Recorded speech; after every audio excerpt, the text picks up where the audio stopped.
बिस्मिल्लाहिर्रहमानिर्रहीम। Work patterns में आज हम पैटर्न 8 जो है वो पढ़ रहे हैं। और पैटर्न 8 जो है वो सिंपल स्ट्रक्चर है। ये आम आपकी नज़र से गुजरा होगा और आप के लिए बड़ा आसान तरीन है। सब्जेक्ट होता है वर्ब और उसके बाद टू इन्फिनेटिव फॉर्म होती है, जो कि टू इन्फिनेटिव फॉर्म है।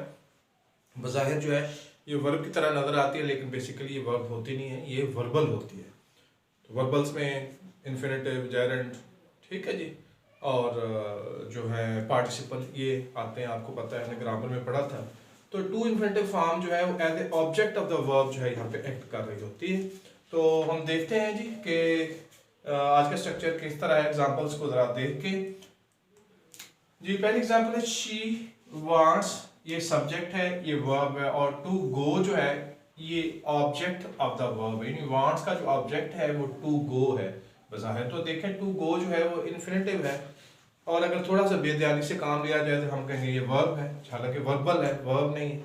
तो हमें पता है कि वर्बल जो है वो एक्ट करते हैं as a noun sometime, as adjective, या किसी भी चीज के तौर पर एक्ट कर देंगे सवाए वर्ब के, यानी कि वर्ब के तौर पर एक्ट नहीं करेंगे, बाकी कहीं किसी सूरत में भी एक्ट कर जाएंगे। शी वांट्स टू गो, तो इसमें सब्जेक्ट ये है, वर्ब ये है, और टू गो जो है ये ऑब्जेक्ट ऑफ द वर्ब है। आई फॉरगॉट, आई सब्जेक्ट है, फॉरगॉट वर्ब है, और टू पोस्ट द लेटर, मैं भूल गया जी लेटर को पोस्ट करना। I forgot to post the letter. तो इसमें आप देखेंगे आई सब्जेक्ट वर्ब, और ये जो है ये ऑब्जेक्ट ऑफ द वर्ब, जो कि टू इन्फिनेटिव फॉर्म से स्टार्ट हो रहा है। यानी कि अगर हम इसे इन्फिनेटिव फ्रेज कहें तो गलत बात नहीं होगी। तो यहाँ पे इन्फिनेटिव फ्रेज जो है ऑब्जेक्ट के तौर पर, सब्जेक्ट और ऑब्जेक्ट के तौर पर जो है जो चीज़ें एक्ट करती हैं वो आम तौर पर नाउन फ्रेजेस होती है। तो ये बेसिकली नाउन फ्रेज है जो कि यहाँ पे जो है वो ऑब्जेक्ट ऑफ द वर्ब के तौर पर एक्ट कर रही है, और इसे हम टू इन्फिनेटिव फॉर्म कहते हैं। फिर देखिए अगला सेंटेंस देखिए, to he fears to speak in public, यानी कि वो पब्लिकली स्पीकिंग करने में फियर महसूस करता है। कुछ लोगों को झिझक होती है कि दूसरों प्राइवेट महफिल्स में, प्राइवेट कंपनीज में, मीटिंग्स में बड़े एलोकेंट होते हैं, लेकिन जैसे पब्लिकली बोलना पड़ता है तो वो उनके पास स्किल नहीं होता, और हेजिटेशन होती है, खौफ होता है। तो पब्लिक स्पीकिंग जो है बहुत ज़बरदस्त आर्ट होती है, ये हर किसी की बात नहीं है। तो यही बात वो कर रहे थे कि fears to speak in the public.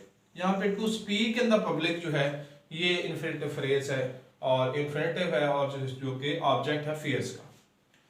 They intent to postpone the trip, उनका इरादा है कि ट्रिप को पोस्टपोन कर दिया जाए, हालात ठीक नहीं है, मुलतवी कर दिया जाए, बाद में ट्रिप कर दिया जाए। दे सब्जेक्ट है, ये वर्ब है, और ये टू पोस्टपोन द ट्रिप। आप देखें कि जो ये इसमें देखें इन्फिनेटिव भी है और ऑब्जेक्ट ऑफ इन्फिनेटिव भी है, ठीक है जी।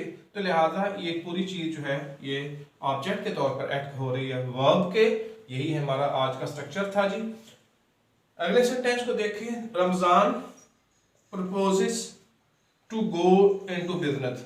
रमजान मशवरा देता है कि हमें बिजनेस कर लेना चाहिए। रमजान बड़ा एक बिजनेसमैन है, तो उसे हमने एक मशवरा लिया कि हमें क्या करना चाहिए, तो उसने हमें मशवरा दिया Ramzan proposes to go into business, और उसने हमें कहा कि जनाब आप बिजनेस कर लें, इससे बड़ा फायदा है, और ये काम आप कर सकते हैं वगैरह वगैरह। तो इसमें आप देखें ये सब्जेक्ट है, ये वर्ब है, और ये ऑब्जेक्ट है, टू इन्फिनेटिव फॉर्म जो दी गई है ये ऑब्जेक्ट ऑफ वर्ब के तौर पर यहाँ पे एक्ट कर रही है। वी वुड लाइक, वुड और लाइक इधर आना चाहिए क्योंकि वुड हेल्पिंग वर्ब है और लाइक मेन वर्ब है। We would like to visit museum, हम विजिट करना पसंद करेंगे म्यूजियम का, हम म्यूजियम का विजिट करना पसंद करेंगे। अब इसमें ये वी सब्जेक्ट है, वुड लाइक यानी कि हेल्पिंग वर्ब और मेन वर्ब ये आ गए, और टू इन्फिनेटिव फॉर्म जो है टू विजिट द म्यूजियम यानी कि to infinitive form plus object of the infinitive, ये यहाँ पे ऑब्जेक्ट के तौर पर, ऑब्जेक्ट ऑफ द वर्ब के तौर पर एक्ट कर रही है, तो यहाँ पे मौजूद है। I hope to get a free first prize, मुझे उम्मीद है कि पहला इनाम मैं जीत जाऊंगा। I hope to get a first prize, मुझे उम्मीद है कि मैं पहला इनाम जीत जाऊंगा।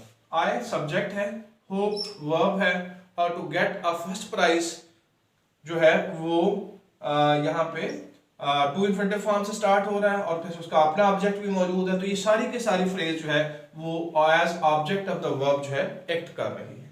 अब हम लास्ट एग्जांपल अगर हम देखें तो वो ये वाली है जी कि ही डिसाइडेड, ये सब्जेक्ट है, ये वर्ब है, ही डिसाइडेड ये subject verb not to go there, वो वहाँ उन्होंने फैसला किया कि हमें वहाँ नहीं जाना चाहिए। तो लिहाजा अगर वहाँ नहीं जाना चाहिए तो जो है वो यहाँ पे आप देखें कि ये सब्जेक्ट, ये वर्ब और ये वंस अगेन इन्फिनिटिव फ्रेज है जिसमें ऑब्जेक्ट इन्फिनिटिव भी है और ऑब्जेक्टिव इन्फिनिटिव भी है जो कि ऑब्जेक्ट ऑफ वर्ब के तौर पर एक्ट करता है। तो इस पूरे पैटर्न में हमने ये दावा किया था कि ये ऐसा पैटर्न होता है कि उसमें सब्जेक्ट और वर्ब होता है और साथ टू इन्फिनिटिव फ्रेज होती है, ये सारी हर जगह लगी हुई आपने देखी, और वो as object of the verb act करती है जी।